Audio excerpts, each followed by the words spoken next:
When you think of Noah's Ark, what comes to mind? Probably a cute children's story, right? A big boat, pairs of adorable animals, a rainbow at the end. But what if that's not the real story? What if that's just the surface? Today, we're going to dive deep into Genesis chapter 7 and really unpack the hidden meaning of the Ark. We'll find out what it truly says about faith, survival, and a whole lot more. So, is this whole thing just another ancient flood myth? I mean, lots of cultures have them. Or is it something else entirely? A really powerful story about grace, judgment, and what salvation even is? Well, that's what we're here to find out. We're about to peel back the layers and see what this story really shows us about what faith looks like when the world is falling apart. All right, so let's get right into it, starting at the beginning. And what's surprising is that the story doesn't kick off with blueprints and hammers. It doesn't start with a big construction project. Instead, it all begins with an invitation, a divine call. And this call, it frames everything that's about to happen, not as a story of human effort, but as one of grace and divine order.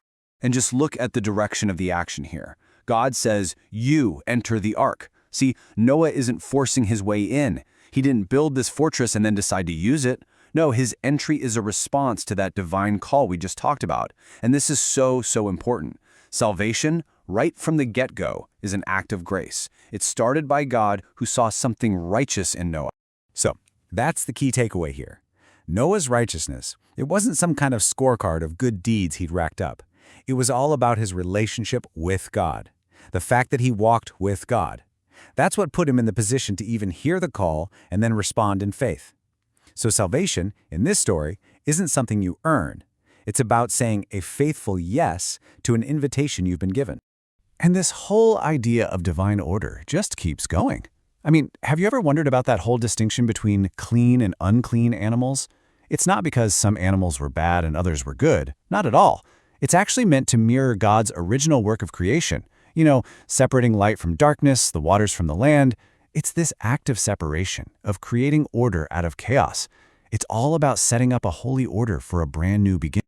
Okay, let's move on to the second key moment in this story. And honestly, this might be the most pivotal, most crucial part of the entire narrative. The moment the door is shut. This one single action, man, it is just loaded with meaning about where our security really, truly comes from. But before that door closes for good, God gives one last warning, a final 7 days. And this is so critical because it shows that what's about to happen isn't some sudden, angry outburst. Not at all. God's judgment is shown to be deliberate, it's declared in advance, it's like a final window of grace before the entire world changes forever. And here it is. This is the sentence, maybe the most important action in the whole chapter. You have to listen to the wording very, very carefully. It does not say Noah shut the door. It says the Lord shut him in. Wow. Noah and his family, they're totally passive in this moment. They don't have to scramble to secure their own safety. Their protector sealed the door for them. So what does that tell us? Well, it gives us this incredibly powerful definition of salvation. It's not a safety net that we have to build ourselves and then anxiously try to maintain. No, it's a safety that God himself completes. He guarantees it. Once Noah was inside, his survival didn't depend on how strong he was or if he could hold the door shut against the flood. His fate was sealed, literally, by God's own hand. Okay, and now we get to the great paradox of the story. This is where it gets really mind-bending. The very thing that's being used for global judgment, the floodwaters, becomes the totally unlikely tool for salvation. I mean, just think about the incredible irony here. On the one hand, these waters are a force of absolute destruction. They're wiping out everything on the land. But for the people inside the ark, that exact same water is what's lifting them up, raising them high above all the destruction. The biggest threat becomes the very thing that saves them. It just goes to show you, what really matters isn't the storm raging outside, it's whether or not you're in the place of God's protection. There's a phrase from our source material that just captures this perfectly. The sunken mountain, the risen ark. Just picture that. Mountains, the ancient symbols of strength, of safety, of human pride. The highest place you could possibly run to for refuge. They were all underwater. They failed. But the ark, this simple wooden box built on faith, it was lifted up. All the world's security sank, but God's salvation rose. So, okay, getting into the ark was a huge act of faith for sure.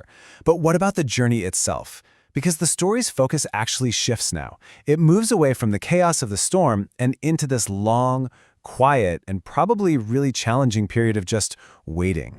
150 days.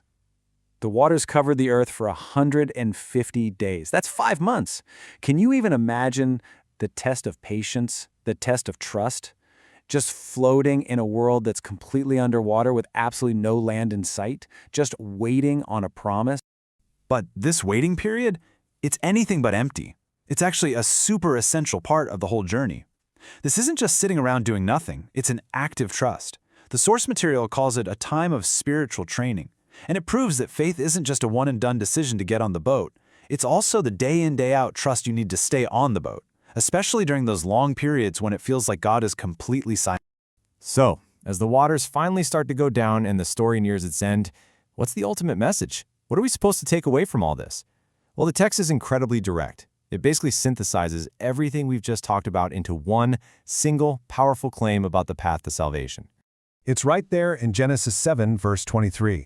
It's one small but crucial word, only. The verse says, "Only Noah was left, and those with him in the ark." In a world drowning in chaos and judgment, the path to survival wasn't one of many options. It was singular. There was only one way. And the sources that we're looking at today, they draw a direct theological line from this very event. Think about it. Back in Noah's time, the only way to be saved from the flood was to get inside the ark, period. In the exact same way, for Christians, the only path to salvation from final judgment is presented as dwelling in Jesus. The ark is seen as a foreshadowing, a symbol of that one true refuge. And that really leaves us with a final question to think about for ourselves. You know, our world is full of its own kinds of floods, right? Chaos, uncertainty, all kinds of trials. And we all look for a high place to run to, our own personal mountain of security. But what this story suggests is that true, lasting safety, it isn't found in what the world offers. So the question is, what is the risen ark in your life? Where do you find that refuge that doesn't sink under the pressure, but actually rises above the storm?